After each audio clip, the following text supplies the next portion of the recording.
right now.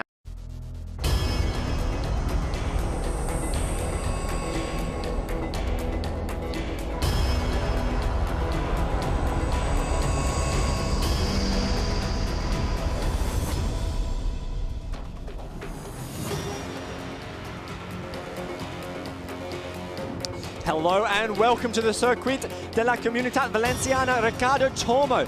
This 4-kilometre long circuit bears the name of the two-time 50cc Grand Prix champion Ricardo Tormo, and today is host to the last round of the FIM CEV Repsol. Coming up now is the last round of the FIM CEV Repsol Moto2 European Championship. Stephen Odendaal was crowned champion in Portugal after a dominant season, but the battle for second place is still red hot. My name is Harry Lloyd, and joining me once again is the ever-smiling and highly experienced Dakota Momola. We'll be your hosts for what is sure to be an absolutely hectic 19-lap affair around the 14 corners of the Valencia circuit, a full-blown Grand Prix circuit as the grid lines up. We're about to see perhaps the best race of the year. We've seen huge drama in the Moto3 class already. There's been a lot of happenings, a lot of comings and goings since we were last in the paddock at Jerez. A couple of signings all ready for next year. But first of all, Dakota, you were just outside for the interviews. What are conditions like out there? It was very, very cold this morning and a bit wet. What's the case now? It's actually gotten a little bit warmer, to be honest, and the weather's, it's cloudy, but it doesn't look like any rain. Maybe some spots there, here and there, but nothing too drastic. I spoke to one of the guys out there about what happened to De La Porta, and they said that one of the protectors that covers the exhaust on the front there caught on fire. Maybe some product was left there, but like I was speaking to someone, thank God it wasn't gas or anything, because it really could have been a lot worse than what it was.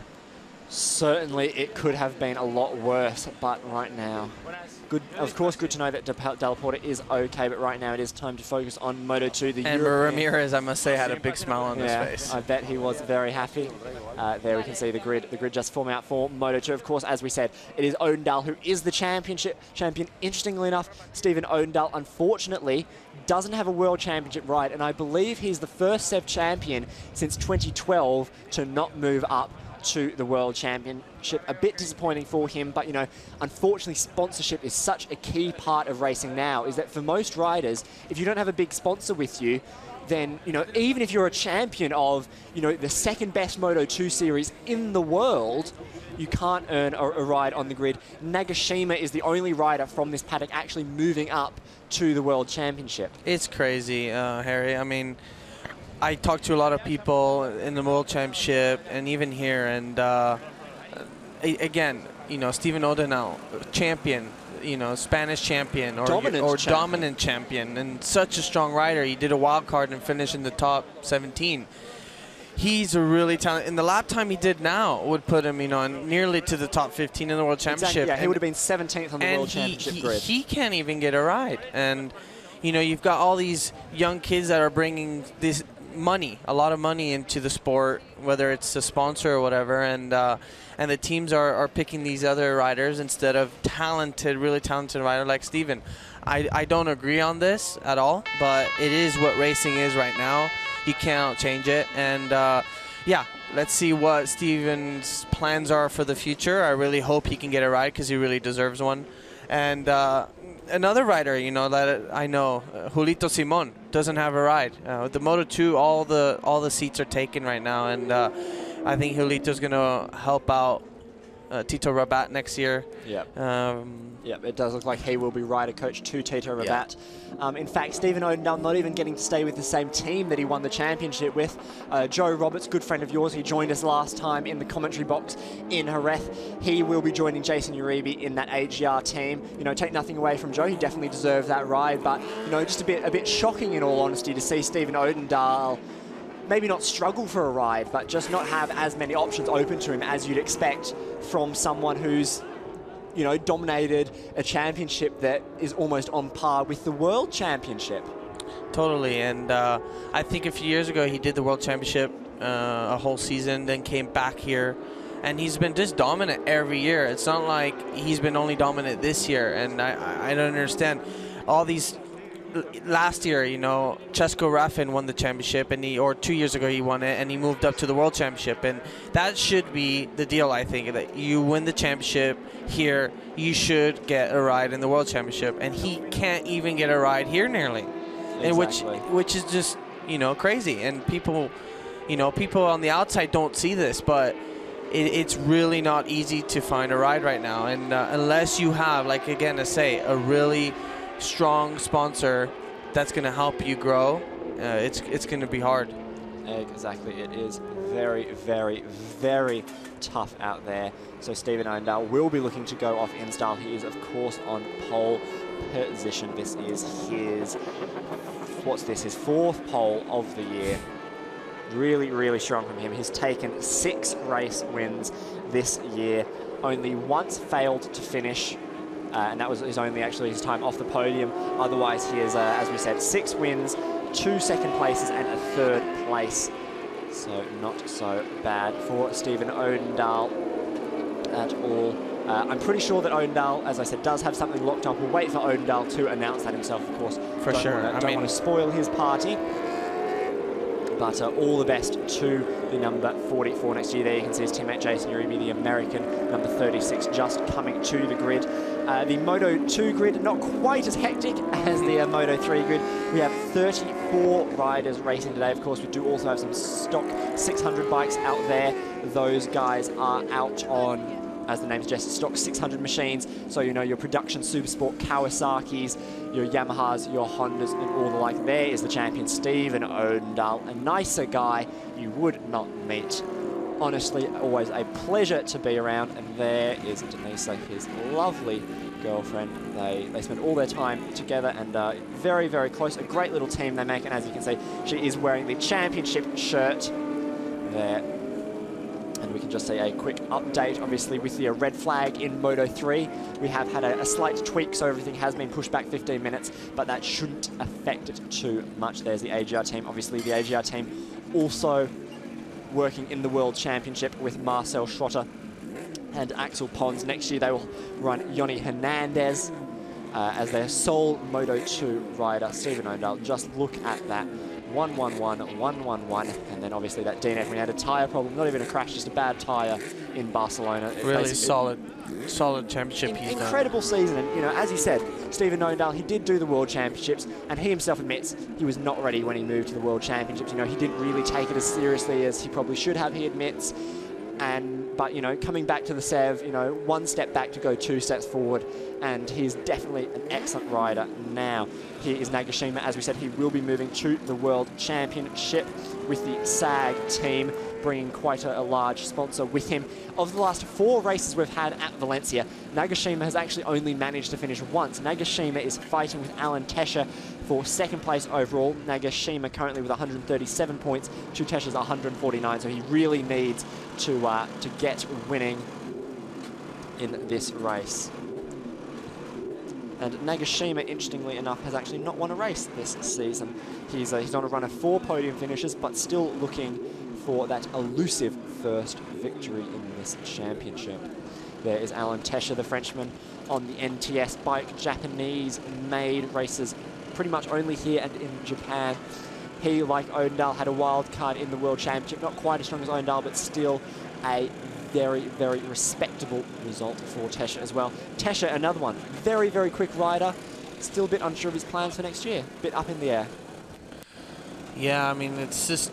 Right now, I think most riders are all up in the air. I know there's some riders already sorted out for next year, but it's not until the last moment where, you know, if you find a good sponsor and budget, you're always going to have a team if you got a good, you know, a good background behind you. And it's sad, but because with all these talented riders, I think a lot of them can move up to the World Championship, but they literally just can't. And but not just because of money, also because it's just full right now, and a lot of young Moto3 riders are moving up, and even the Moto3 riders here are moving to the World Championship. And you know, you have a slight chance of making it and a slight little moments of, you know, getting into teams and that, but then again, a rider can get injured and you can always be a replacement, and I think that's always another option too. Yes, exactly. We just saw Augusto Fernandez in 4th place. Great qualifying from him. He's been sort of the number 4 man this year. Hasn't really had the pace to challenge for the podium, but has been incredibly consistent all year. He's done a few wild cards in the World Championship. Behind him is Federico Fellini, number 22. As you rightly said, he has done a couple of wild cards. Was actually meant to do a couple more, but unfortunately broke his back in Aragon in a crash. That really upset his season. There with the lovely Optimus Prime helmet, Federico Fellini. The sunglasses basically tell you he's Italian straight away. Yeah, because there ain't much sun out there. No, it is very overcast. Not quite as dark as it was before. He, of course, did get his first ever podium here at the start of the year with 3rd place in race 2. As we said, unfortunately, he did miss the majority of the season, coming back only in Portimao after breaking his back in Aragon when he crashed on oil during qualifying. So sort of just trying to, get his season back on track now. Here is Dimas Eki, always popular. Of course, this series is broadcast live on YouTube. And we do have a huge amount of Indonesian fans who follow Dimas Eki's exploits very closely. Great result from Dimas Eki in the top 6. Dimas Eki, he's had a pretty solid year. A couple of crashes, unfortunately. He's currently 7th overall with 54 points. Could potentially move up as high as 4th, as high as 5th if he were to win this race. But certainly top 5 is on the cards for the Indonesian rider. Here is another very talented guy, another guy who's been doing a lot of World Championships. Found it a bit tough there. Iker Lekawona, super sideways style, been racing for the Car Expert team in place of Dominic Agata. The Car Expert team is linked to the Race Experience team, lots of the same staff personnel in both. As I said, he did take over for Agata after Agata got fired for signing with another team for next year. Bit of an interesting situation there.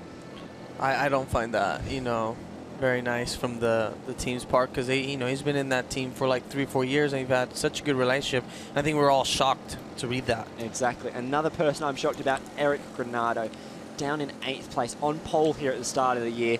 Won the first race, crashed out of the 2nd race.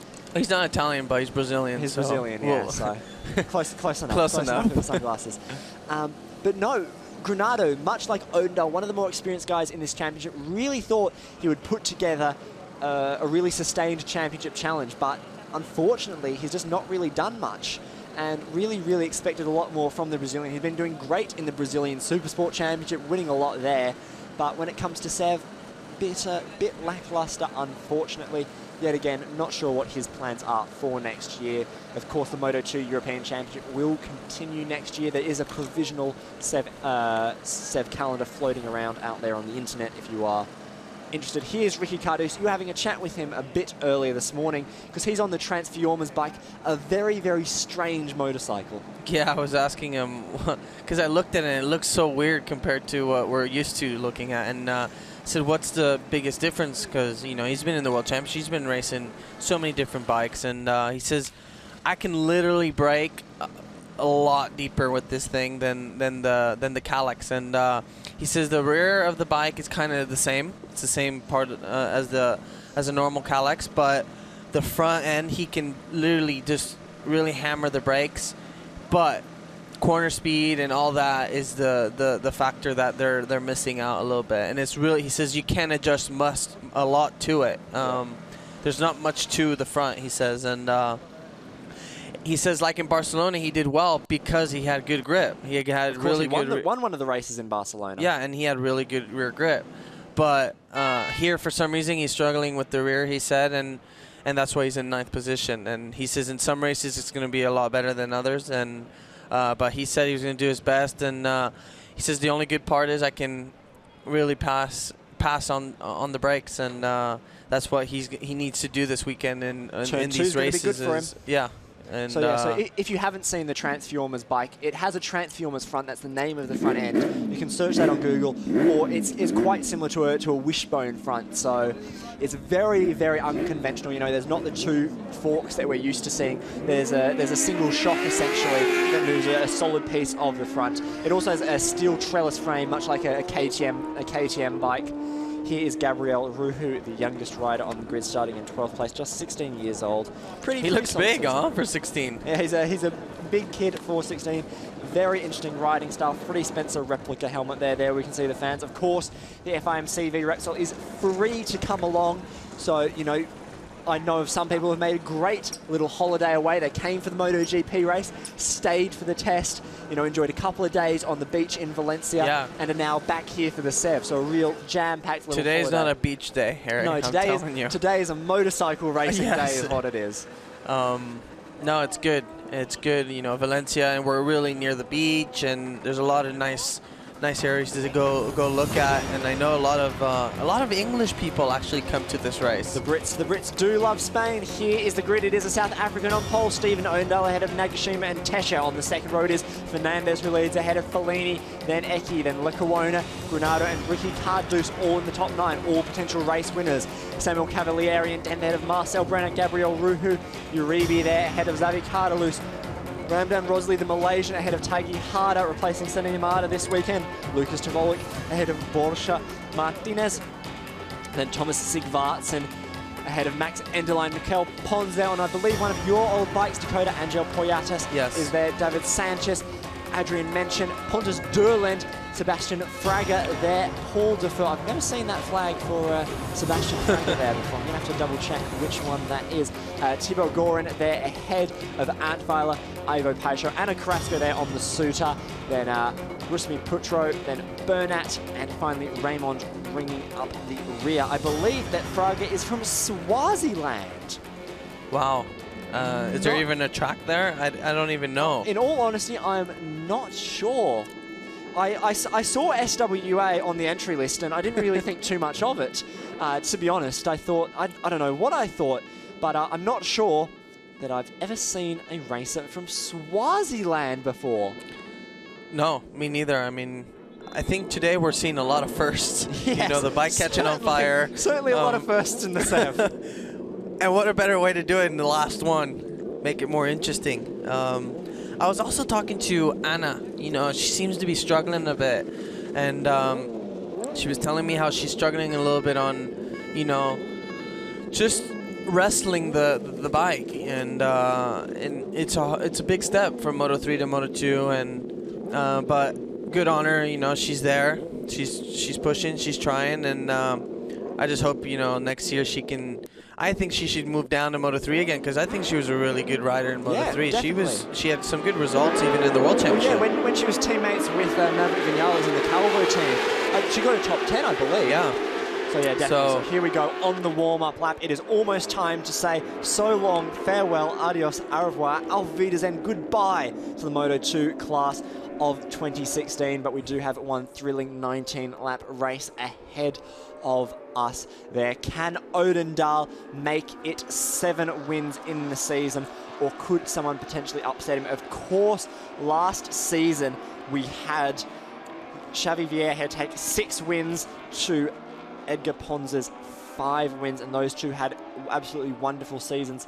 So Odendahl could potentially have an even better season than both of those riders. Of course, both those riders now in the World Championship, as we said. Here we go. We have seen some riders get caught out by the cooler conditions. The track will have warmed up a bit now, but watch out for turn 4, the first right-hander, turn 9, turn 10, both of those fast right-handers, and then also turn 12, where we saw a lot of MotoGP riders crashing. Yeah, I mean, I think the temperature outside is pretty much the same as this you know, as the Moto3 race, and again, you know, turn 4 is a tricky one. It's always that corner, and especially because you come out of turn 3, a really fast kink, and you kind of go into there and full-on braking and turning. You always lose the front there. It's a really easy corner. It's kind of banked too. So, and then like I said before, in the MotoGP weekend, a lot of them were crashing into turn 9 and 10. You kind of get a little wobble going on the left of 9 and switching quick to 10, because you're basically full throttle and braking in a lot of lean angle. And temperature, you know, temperature does have a big factor into this. So let's just hope There's not that many crashes. Last Moto2 race of the season, because they don't have another one. No, it is just the one Moto2 race. Of course, after this we do have a Superbike race, and then the second of the Moto3 races. But right now it is all about the 600cc intermediate class Grand Prix motorcycles. A grid full of them, aside from a couple of stock 600 bikes. The man with the red flag will eventually walk away, and then we will turn our attention to the lights in the top left-hand corner of your screen. Get ready to watch out. The start will be vital. No bikes on fire. Everything looks okay. Luckily, no bikes on fire this time. They are holding the red flag for quite a little bit. Looks like one of the bikes in the background there just a bit slow to join up. Not sure exactly who that is. Nice casual Sunday ride there, just, you know, going down to the shops. All these riders right here are thinking, what's happening? We just want to go. Cold. Exactly. Tires getting cold. But it does look like that rider at the back has now joined up. The lights go red, and then they will go out, and we will be racing, and it is a great launch from the South African Stephen Oendal off the line. An incredible drag there. Looks like Nagashima almost some contact further behind. Looks like Oendal has great little advantage there going into the first corner. Demas Eki actually in second place. Alan Tesha up the inside of Nagashima to move into third place around the first corner. Everybody through safely, a couple wide. Turn 2. Here we go into turn 2. As we said, a hot spot for crashes. It looks like everybody is okay, and it does look like it is Stephen Oendal who is sprinting ahead with Demas Eki, the only one there. Oh, some big wobbles further back down the grid, especially for the stock 600 class. Ricky Cardus there deep on the brakes, as you said earlier, Dakota, right behind Nagashima. Oendal leads from Demas Eki. A great start from the Indonesian, looking for his first ever podium. There you can see Ricky Cardus running number 48 this weekend. Eric Granado also making great moves to get ahead of Alan Tesha there. All clear. All clear, everybody is okay, no drama as we had in the Moto3 race. Great to see. Also great to see Stephen Oendal pushing hard at the front. Of course, the Moto2 warm-up session was perhaps the one most hit by rain. Some riders going out on wet tyres. Stephen Oendal, one of those riders, said that it wasn't really the right choice going out on wets, but going out on slicks would have been equally as useless. Demas Eki, great ride here as well. Looks like there's some action in the battle for third place further back. Here we flick it right through turn 12 up. A lot of guys crashed there too. It's really fast, chicane corner. Up into turn 13, a great place to watch the sideways Moto2 bikes, especially Stephen Oendal. He likes to get it nice and loose. Here we go down the start-finish straight for the first time in this race. Number 44 leads. Number 20, it is South Africa, from Indonesia, from Japan, from Spain. Not many other championships you could get a cultural mix like that. Stephen Oendal with his distinct knees in style going into that first corner.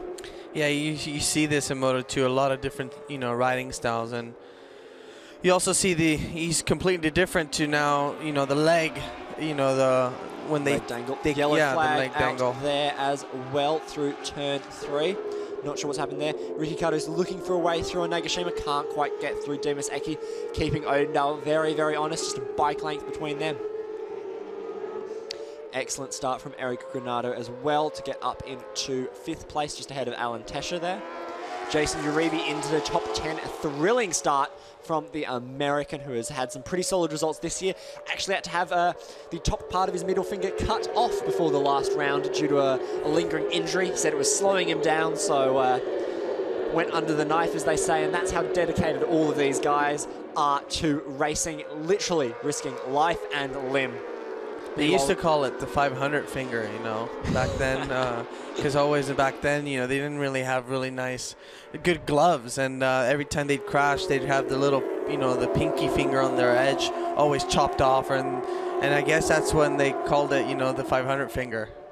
Yep, it looks like Nagashima is dropping back like a stone as Eric Granado has now gotten past. Looks like Ricky Cardus is making pretty quick progress in closing in on the leading 2 as well.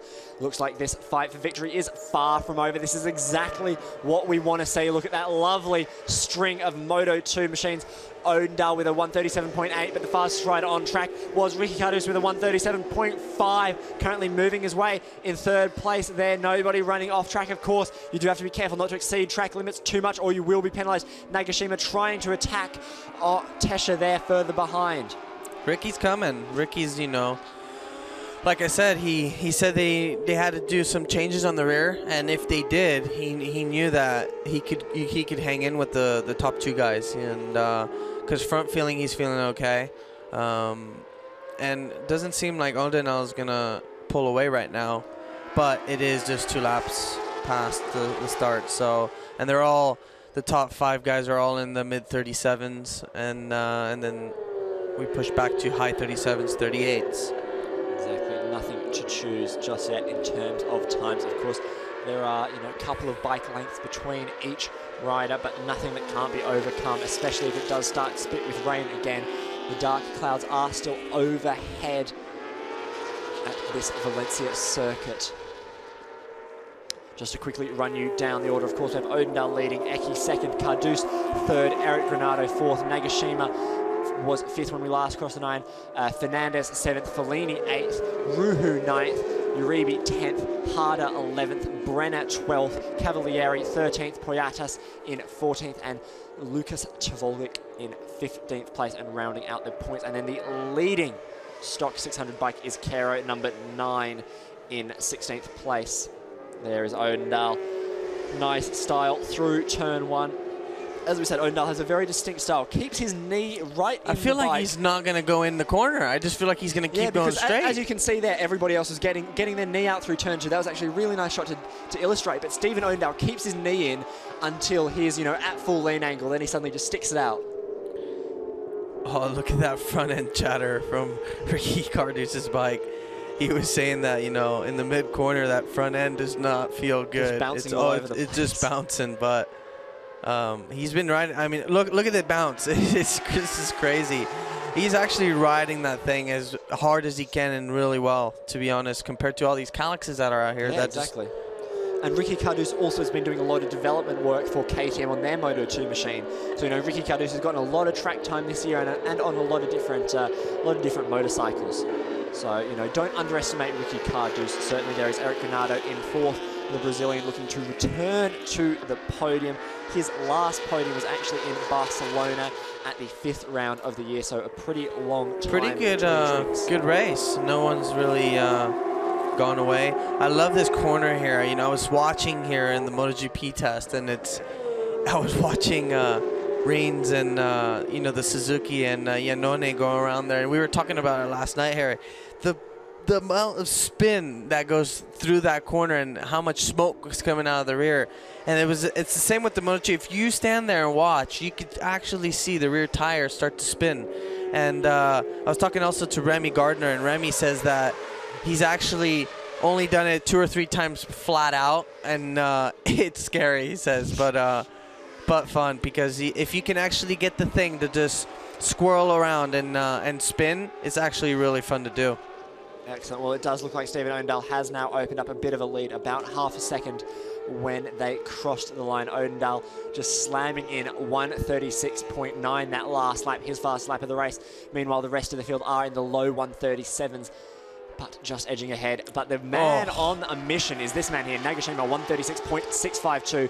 Bit of a tricky first lap. Look at that group. But it looks something happened. Some big problem for Odendal as Dimas Eki now leads this race. Nagashima, is he going to do 2 in 1? No, it looks like it is Cardouse who slides into 2nd place. Odendal goes from 1st to 4th. Who said Moto2 was boring? Exactly. 1st to 4th in just a couple of corners. While it's Nagashima who had the bad first lap, it looks like it is Odendal who is having the bad 5th lap, as Dimas Eki leads a race for the first time. I think he must have went wide or something into that, you know, into that 6 Angel Nieto corner, the 6th corner. It's a really easy go wide in there. That's where Marquez crashed in the test on Tuesday, I saw. So there's Ricky getting past. Nagashima up the inside. All of these riders are on the exact same tyres, so it will be up to the riders to manage them themselves. There's not going to be anyone who comes stronger later in the race. You're going for a harder option. But here we go. Nothing to choose between those top 5, and Augusto Fernandez back there is closing in. Sorry, these top 6. Augusto Fernandez in 7th there. Stephen Odendal not been able to attack back just yet. Hopefully we can get a replay of what did happen to Odendal, as it is Dimas Eki who leads a race for the first time, but it won't be for long as Nagashima comes up the inside at turn 2. A great move by the Japanese rider. There's that passing corner I was talking about. Really, looking for his first win of the season and his first win ever. Here comes Cardouse as well, hard on the brakes, just like you said. Great result for the Transformers bike. They were racing out in the World Championship last weekend, but didn't have the best results. Hopefully they'll be able to rely on some of that data to give Cardouse a good ride. I think Odendaal was like, oh, this is the last race. I've got the championship. Let's just have some fun. Wants to have some fun, but, you know, Demis Eki is now dropping back, and it looks like Carduce and Nagashima are now opening up a bit of a gap. So Odendaal needs to try and get past Demis Eki if he can, or both of them need to work together to close up those two, because look, that's what, 2 or 3 bike lengths already opened up out the front. And Odendaal must have a problem, because now Eric Granado's gotten past him, and now he has Alan Tesher breathing down his neck. You know, Moto2, it's so critical. If you leave any space available, they'll, you know, the guy right behind you is just going to stick it in there. And Odendaal cannot relax now. He's got to get it going a little bit now and not let them 2 guys go. Exactly. There goes Eric Granado up into 3rd place ahead of Demis Eki. Great result for the Brazilian Federico Fellini. Just there in the background, Augusto Fernandes. He has now joined that second group. It does look clear that we do have the number 45 and the number 48 breaking away at the front. Nagashima and Carduce in a little race of their own. Nagashima last lap did another 136, this time a 136.8. Carduce followed in with a 136.9. The rest of the field doing 137s or so. You could really see how Carduce gains on the minute he brakes to the minute he releases the brake into the corner. And that's where it's going to be his forte. Stevens in 3rd again. Back up into 3rd, so as you said, clearly Odendaal just wants to have a bit of fun before he goes back to South Africa for the winter. Of course, Stephen Odendaal does also race in the South African 600cc Championship when he can. That's sort of, you know, just a second race series he does to stay bike fit. The CEV is his main priority, and it looks like he's pretty rapidly closing up on Nagashima and Carduce. Yeah. Carduce, in fact, now leading this race on the Transformers, looking for their 2nd victory of So Nagashima and Carduce are the only ones in 36s, high 36s, and then the rest of the field are basically on 37, mid 37s, and which, as you can see, there's a little bit of a gap, but Odendaal gonna, I have a feeling we'll get that gap back up, and he'll actually drag Eric Granado and the group behind him with him. Yep, certainly it does look like they are now much, much closer. Nagashima goes up the inside as really, yeah, famous wide. Corner to pass, especially if you have a really good run behind the guy around that long left corner. It's a really easy corner to pass in, and an easy corner also the crashing, because there's been a lot of crashes into there in the last lap, last corner, where you're trying to pass for that extra position. And I love Nagashima's style. He's really kind of loose, and it's good to see when they're all together, all the different riding styles. You can actually see him. Yep. The Moto2 machine just so flexible, as you say, for riding styles. There is Stephen Odendaal, who just set the fastest lap of the race. Clearly his issue was only a 1-lap one, as he's now well and truly back with the leaders. And as you said, Eric Granado has been brought with him a bit. Granado still bike lengths also to close that gap. But this race, we're approaching mid-race distance, and there is still a whole lot of racing to happen. Nagashima trying to open up a gap at the front as Carduce defends from Stephen Odendaal. As you mentioned, Carduce needs to take quite different lines with that Transformers bike to make advantage of that. Really great on the brakes, as you were saying, Dakota, but then he does need to sort of MotoGP style get it stood up and squirted out of the corners, as opposed to trying to carry a more sweeping line that you might see from the Kalex.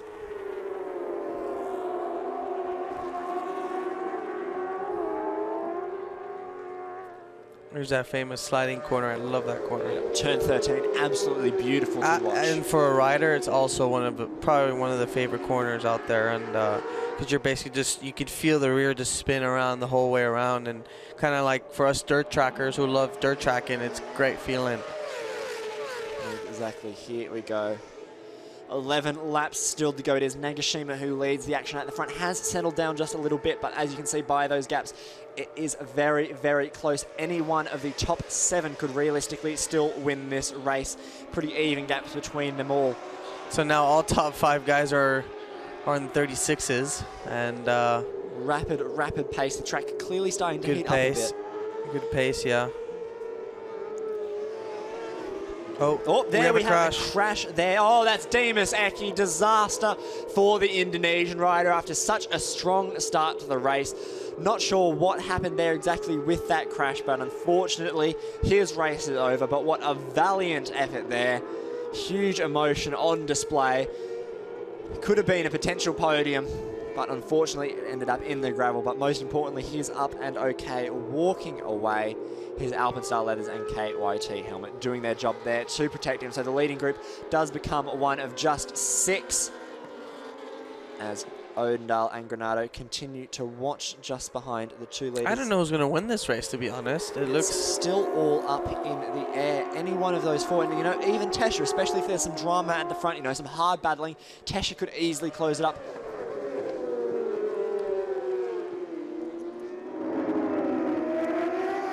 Very, very hard to choose between them. As we said, lap times all so close. We'll see what they did this lap. Last lap, all of them did 136.6s of some degree. 136.8, 136.8, 136.7 from Stephen Odendaal, 136.6 from Granado. So again, keeping each other all very, very honest right now. Nagashima still just maintaining his advantage with the crash of Demas Eki. Fernandez moves up to 6th, Fellini to 7th, Ruhu 8th, Uribe 9th on for a top 10 for him. Cavalieri in 11th, Cardalus in 12th, Brenner in 13th, Ros Lee, the Malaysian rider, in 14th, ahead of Angel Poyatas.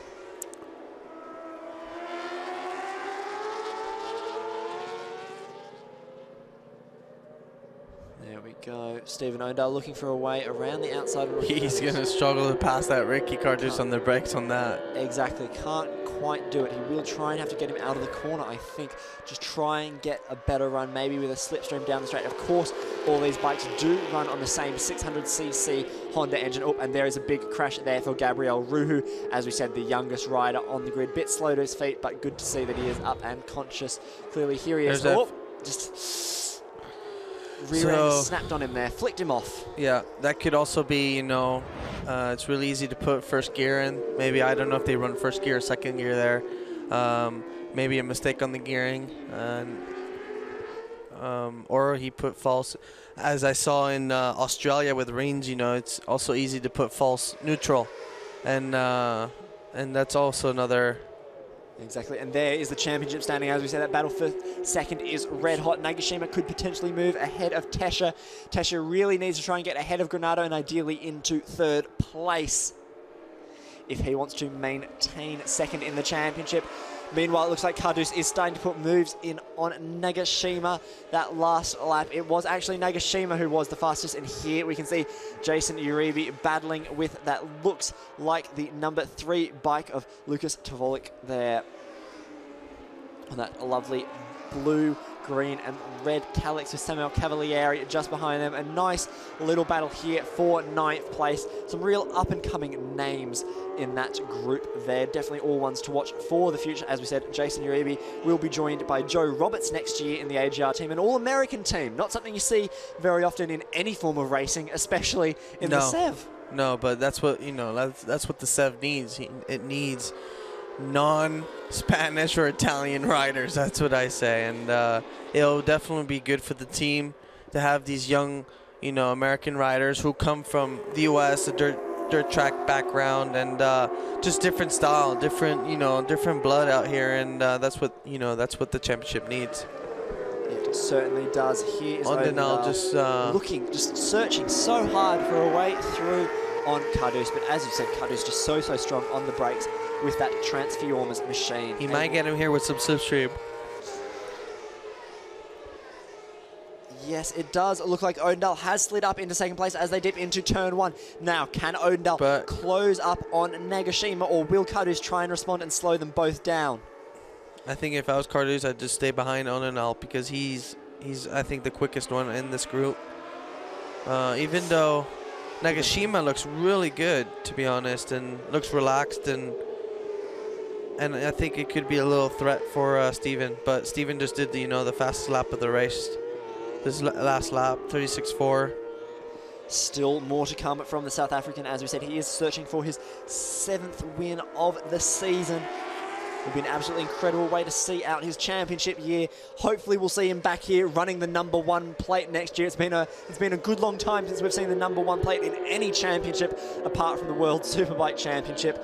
And you know, the #1 is always something a little special, but right now it is 44 versus 45 versus 48. Lots of fours in there. Odendal now right with Nagashima. Can smell the exhaust off his rivals. Kalex, can Odendal take one last win as they go through turn 12? Not quite there is Eric Granado in fourth. Somewhat distant off the back of that battle for the podium, but could certainly pick up the pieces if there were all Oh, there's that slide. Bit too much of a slide there from Nagashima. It looked like had to just pick it up a bit. Can Odendal make the same move again? Can he use the slipstream and then go past at turn 1? I feel like Odendal has something under his sleeve, has more pace. And I think if he can get past Nagashima now, I have a feeling he can move on and kind of create a gap. Odendal a bit wide there. Odendal, you saw the rear lift up as he was about to slam into the back, and Nagashima has to run it very, very, very wide. Drops to third place now to try and get past Ricky Cardus yet again. He's actually made 2 or 3 mistakes like that already in this race, just going wide. I'm not sure if he has some issue with the bike. That's always an option, but then again, maybe he's just making it harder for himself to kind of get by Cardus again and make it more fun.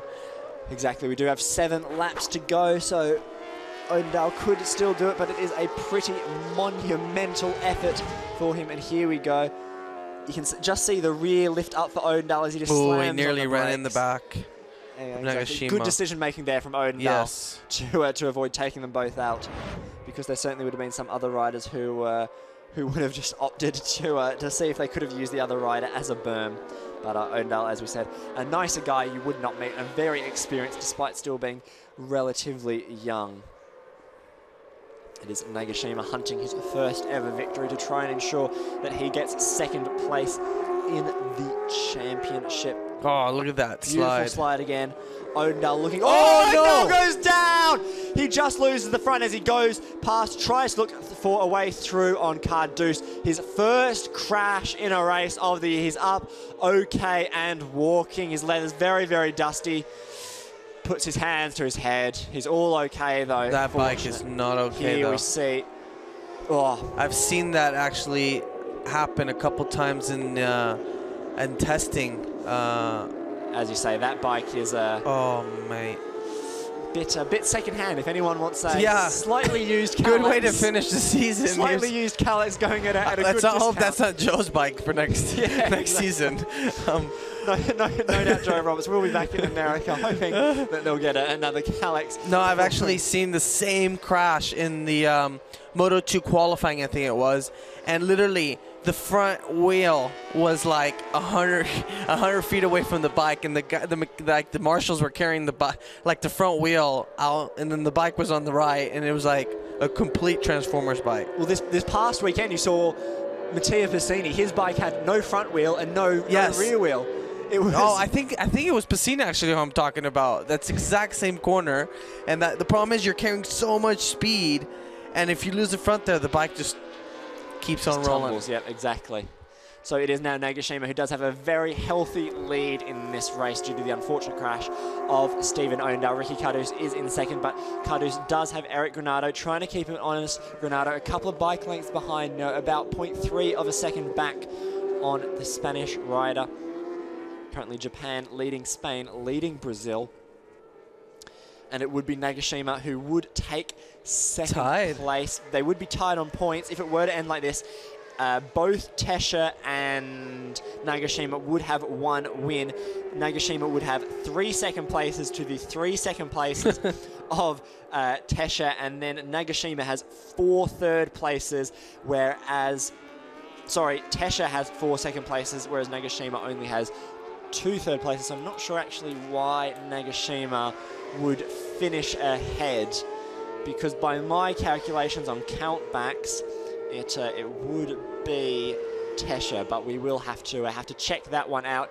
Unfortunately, it doesn't look like Tesha will be involved in this podium fight. Nagashima's actually going quick. He's just done a 36.3, fastest lap of the race, and Cardus and Granado are all doing high 36s.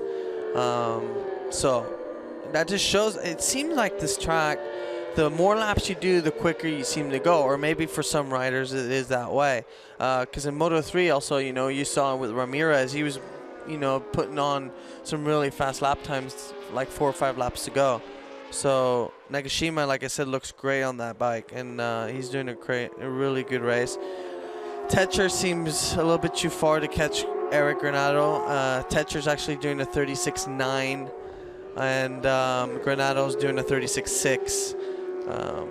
Let's see this next lap if Cardew slows Eric down, or if they pass each other, maybe Alan could actually catch that group. But it seems like it's going to be a lonely race for Nagashima. Exactly, and then it's also a lonely race for Augusto Fernandez behind. Yellow flags, not sure if someone crashed out here. Federico Fellini in 6th place ahead of Tvolic there in 7th, with Jason Uribe up in 8th place there. We can see Nagashima, nice, comfortable lead at the front, just doing his own thing as we have 4 laps to go.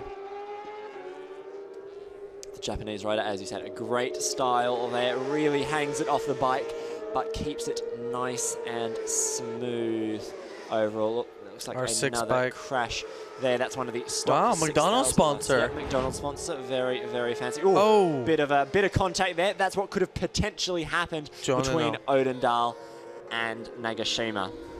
Paul Dufour, the French rider, a bit frustrated there. Hopefully off for a Big Mac after to help McFlurry to calm him down. Exactly. Nothing Make like his day. Nothing like a good McFlurry on a race Sunday. And now they have like a family McFlurry, which is like double size. Me and Remy were talking about it. So I will admit I have eaten one of those by myself. Wow, there you go. That was quite a dark day in the Harry Lloyd household.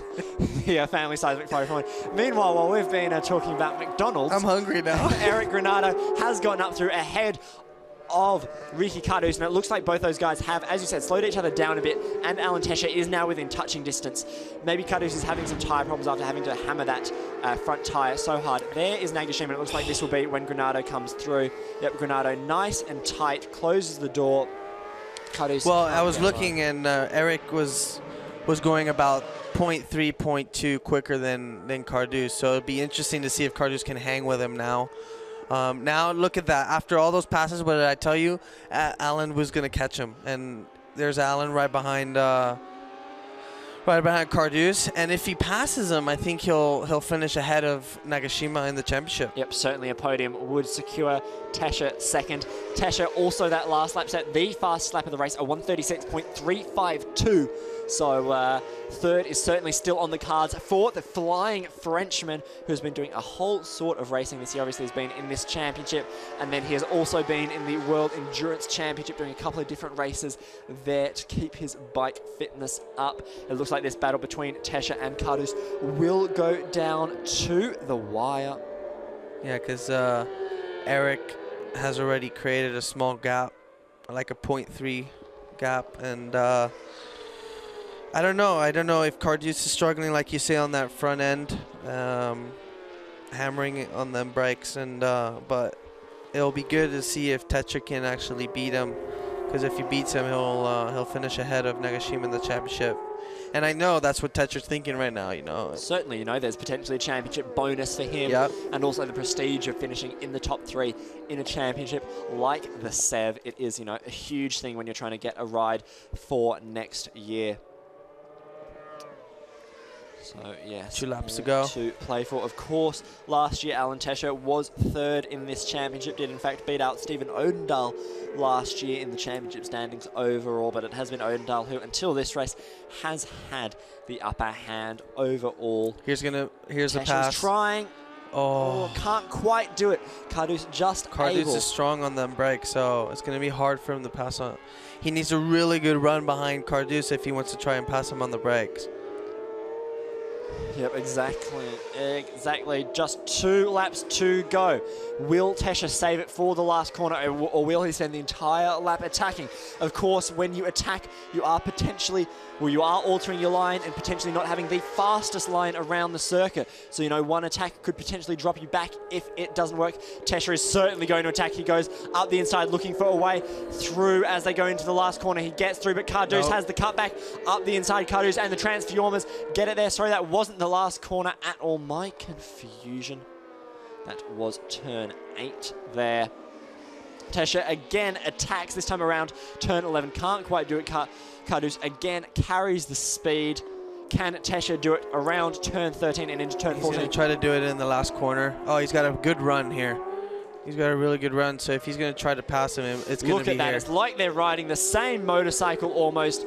Tesha with a nice tight line. Can he do it? No, not close enough. Cardus manages to just edge ahead as they build up to begin the final lap. The final lap of the Moto2 European Championship in 2016 has begun. It looks like it will be Nagashima who is set to take victory ahead of Eric Granado, but it is this battle for third place.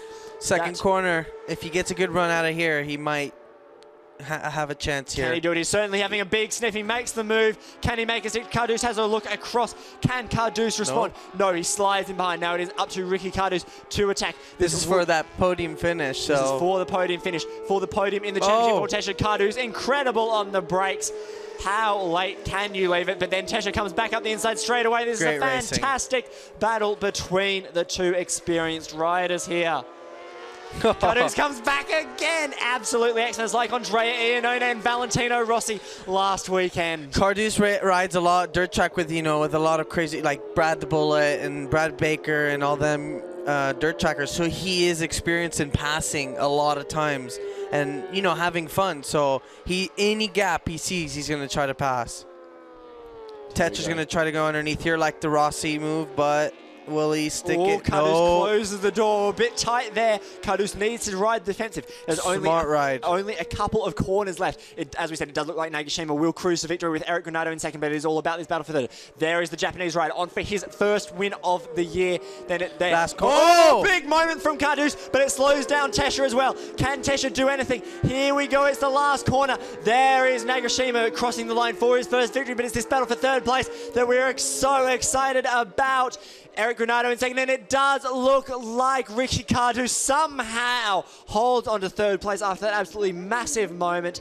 Alan Tasher settles for fourth place. A swipe of the hand. That's happened so many times to us where you're waiting, and the guy ahead of you just makes that slight movement mistake, and you nearly crash because of it, and you lose that chance of passing him in the last corner. Exactly. There is the race winner, Nagashima. How is your Japanese, Dakota? Konnichiwa is as best as I can do. Absolutely beautiful. Great to see number 51 there. A fantastic wheelie. Eric Granado, as we said, returns to the podium for the first time in a little while. For the first time since Barcelona. Yep, only his third podium of the year, in fact. Definitely wouldn't have thought that at the start of the year, but good to see him go out, air quotes, on top. Then behind that podium, as we said, Cardus third, Tesha fourth, Fernandez fifth, Fellini sixth, Cardalus in seventh place, Uribe in eighth. Great result for Jason there. I'm just checking to see if that is... No, that's not quite his best result of the season, but getting up there for Jason, absolutely. That's the best thing about the end of the season is the burnouts, because you don't have to worry about the engine anymore. Exactly. Last race, so they're not worried about it. Yep, and then Ramdan Rosley, the Malaysian, he rounds out the top 10 ahead of Samuel Cavalieri. Harder, the Japanese rider, in 12th. Great result from him. Poyatas in 13th ahead of David Sanchez. Then Sigvartsen completes the points. Ika Lukawona, pretty disappointing from him in all honesty, in 16th place. Was expecting a lot more after riding What I want to know, who gets the second position in the championship, Nagashima or Tetcher? I believe it should... By my math, it should be Tesha, but we will have to wait and see who does get it. Of course, the rules on countbacks can be a bit confusing and are quite rare. Dakota is just getting ready to go over and do another podium interview with Nagashima. It will be in both English and Japanese. No worries for our international viewers out there. You will be able to get the inside scoop on what has happened in that fantastic race. And here we go, the final results. Tetsuya Nagashima wins the last race of the year for the Moto2 class, his first race win of the season. Then it is Eric Granado ahead of Ricky Cardus with a great battle, just besting Alan Tesha despite a huge moment on the last lap. Augusto Fernandez 5th, Federico Fellini in 6th, Cardalus 7th, Uribe 8th, Ramdan Rosley 10th, Samuel Cavalieri 11th, Tiger Harder there in 12th place, Angel Poyatas in 13th, David Sanchez 14th, Thomas Sigvartsen 15th, Ika Lukawona 16th, Marcel Brenner there in 17th, Borja Martinez, the leading stock 600 rider on the Yamaha 600 machine. Of course, that R6 has gotten an update for next year. here we go. Here are the race highlights. Your poleman, Stephen Oendal, shot forward off the line. A great start from the South African rider to lead in turn 1. But it was Demis Eki who had perhaps the start of the race to move into second place ahead of Alan Tesha and Nagashima. It looked like Demis Eki and Stephen Oendal were set to have a race of their own, but of course in Moto2, you can expect a hard fight from behind. Ricky Cardus was very strong from the start. Eric Granado surprised a couple of people. Nagashima, disastrous first lap, in fact, and dropped way back. Oendal nice and smooth into turn 1 as he tried to open up a bit of a gap, but then a moment cost him the chance at fighting for an easy victory, and then he soon had Cardus, Nagashima and Demis Eki all breathing down his neck, with Eric Granado enjoying the view just behind Ricky Cardus, and the Transformers machine took their turn to ride the bike in the lead, but it was Nagashima who muscled his way through on the Spaniard on the French-built machine. And once he was out the front, Nagashima never looked back and just continued to push. Stephen Oendal was putting up a great fight for second place. Sorry for the bit of a giggle there. It looks like Nagashima just picked up a baby. And then disaster for Stephen Oendal as he crashed out of the race, his first racing crash of the season. Not the best for the champion, but he will go into next year, hopefully defending his championship. As we said, still looking to see what his plans are for next year. Then a nice little battle between Eric Granado and Ricky Cardus briefly before Granado broke him, and then it was up to Alan Tesha to fight for third place in the race and second overall in the championship with Cardus. These two really went at it hard. It was like Andrea Iannone and Valentino Rossi as they constantly swapped places. Ricky Cardus waving ahead at the line just to take it as Nagashima crossed the line for his first victory in the championship, and yet another win for the Kalex machine this year. What an incredible year we have had. That makes it 1, 2, 3, 4, 5. We have had 6 different race winners this season with Oendal, Tesha, Nagashima, Granado, Cardus and Remy Gardner all winning races this year. Absolutely fantastic. There you can see Nagashima in Park Ferme. Of course, he is part of the IO junior team, so Aki Ayo there to congratulate him. Aki Ayo transformed so many riders from crashers into champions. The touch of Ayo is a fantastic one. Nicola Antonelli there in the number 23 hat as well. He will be racing for that squad next year in the Moto3 Championship, and there is the baby that I was giggling at before. The baby was maybe not so excited to see a helmeted and leather-clad man pick him up, despite that man having just won his first race. But hugs all around, and great day for Nagashima. You know, he started this year off, as I said, with 2 crashes here and a bit of an unfortunate injury, but he has recovered from that incredibly and will be very interesting to watch in the World Championship next year for certain. You know, as we said, it's a bit disappointing that a champion can't get a ride, but hopefully Nagashima can represent the CEV well and can be battling up towards the front. Of course, Nagashima, much like Oendal, has had previous World Championship experience and is going back now for a second bite of the cherry, looking to do better than he did before. There's Eric Granado, as we said, just his third podium of the year. And here we go, up on to the podium, as if by magic. Nagashima there, holding his helmet high, exceedingly pleased with himself. And why wouldn't he be? A fantastic race victory ahead of Ricky Cardus on the podium, yet again with the strange Transformers bike. As I said, if you haven't seen that one, go have a bit of a search for that one. Eric Granado in second place. Congratulations between the two Kalex riders. Then Kero there on the left-hand side, the top 600, stock 600cc rider. Of course, we do still have 2 races after this, a Superbike race and the second and pivotal Moto3 race of the year. Here we go with the trophies. Of course, the team get their trophy first. Then it will go to Ricky Cardus for his hard-fought and well-earned third place finish. Certainly Cardus is another one of these guys who a bit unusual that he doesn't have some sort of ride, as he is clearly very, very strong, and I think it could be a contender for the CEV title were to get a good ride here. There's Cardus picking up some more silverware for the Transformers. Manufacturer, of course, that bike designed and made in France. Not often you see many French motorcycles. Of course, the Tech 3 team in the World Championship, and here they make their motorcycles in France as well. And here we go, the man of the moment, Nagashima, gets his trophy, his first Victor's trophy in the CEV. Stunning result for him, and exactly the way that he wants to move up to the World Championship. You know, couldn't really ask for a better last result.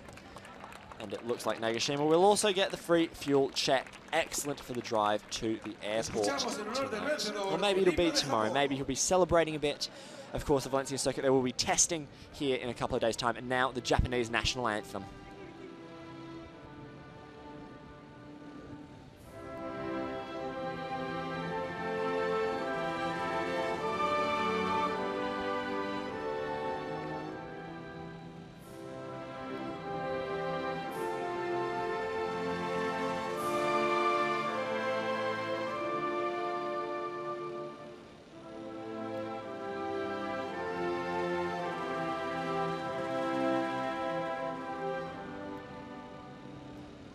Ese aplauso en honor del vencedor de la carrera, Nagashima.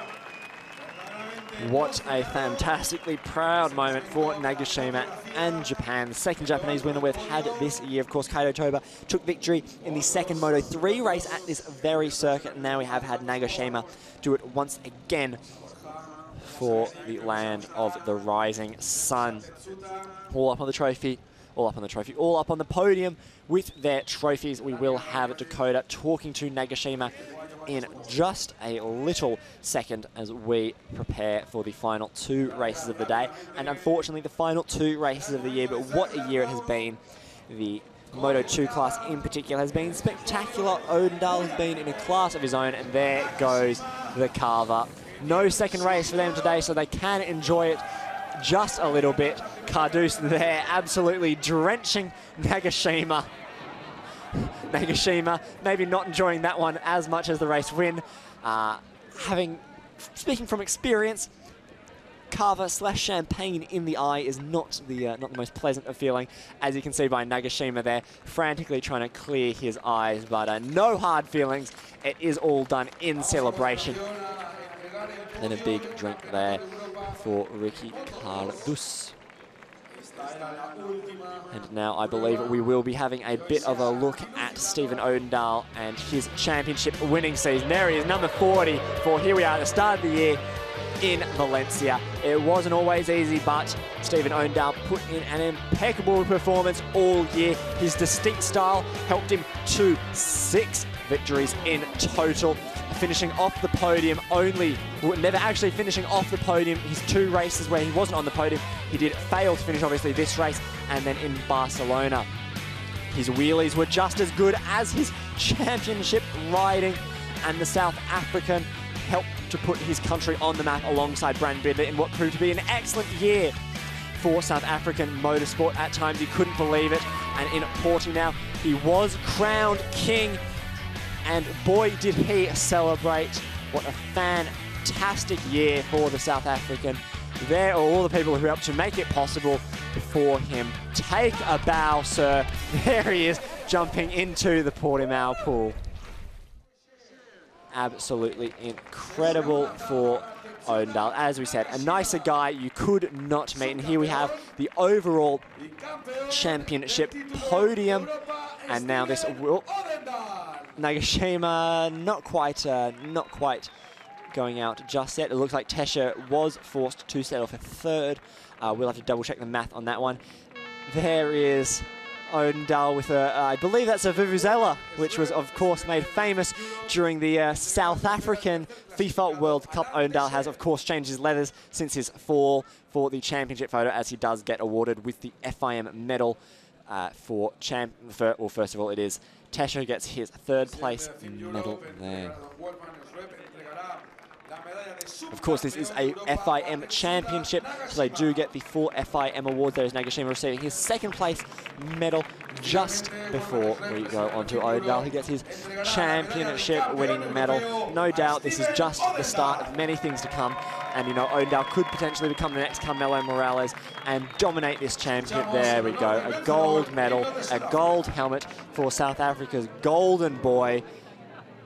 What a season it has been for Odell and the AGR team. Here is the South African national anthem.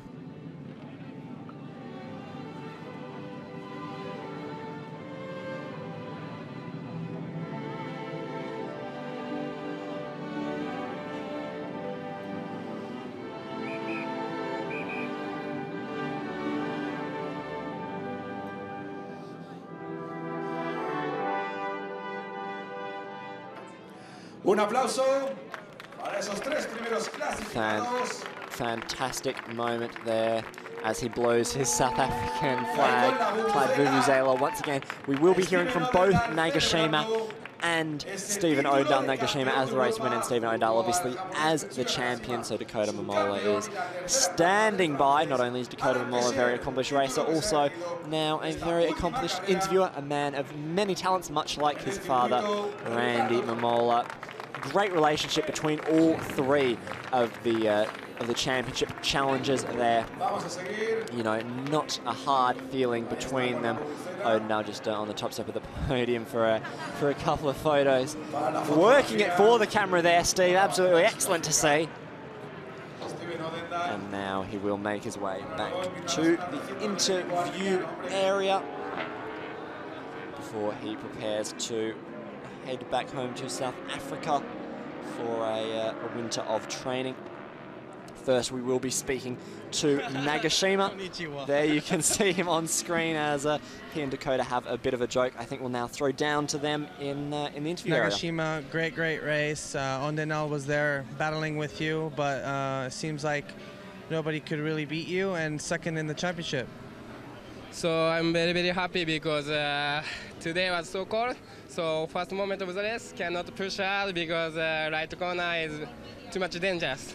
So first moment I stay clever, and after 5-6 laps I try push hard and I can win. So I'm very happy for today. Thank you. Pleased as punch the Japanese rider is, and now I believe we'll have Stephen Odell coming up in just a little second, hopefully, to talk to us about his race and about his championship overall. Stephen Odell just having a quick chat to Dakota, I can see on our second camera feed, and I believe we're now going to go to the man himself, Stephen Odell. European Moto2 champion. Despite your crash out there, you're okay, it seems like, but I looked at your stats and you did an incredible season. How does it feel? Yeah, no, look, not the way to in the last race, but, you know, the guys were pushing really hard and I actually lost a bit of ground, so I tried to make it all up again, but unfortunately, the first mistake of the year. But it's okay, like a really good racing season, and very happy with the team and all the performance of the bike. Sorry for the hard work tonight in the garage, but I know that the championship means a lot to them. Now you can blow that trumpet. Yeah, definitely.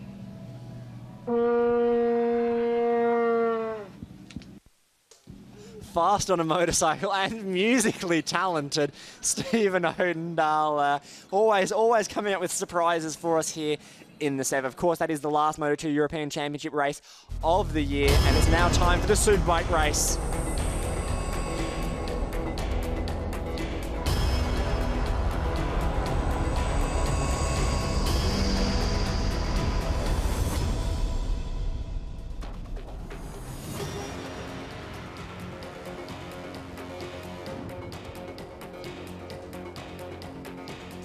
It's here, the last ever FIM CEV Repsol Superbike European Championship race is about to begin. Carmelo Morales will go out as the undisputed champion of the class after winning the title in Jerez, his 11th title in the CEV itself. But young Max Sheeb has a point to prove, who will go out as the last ever Superbike European Championship race winner.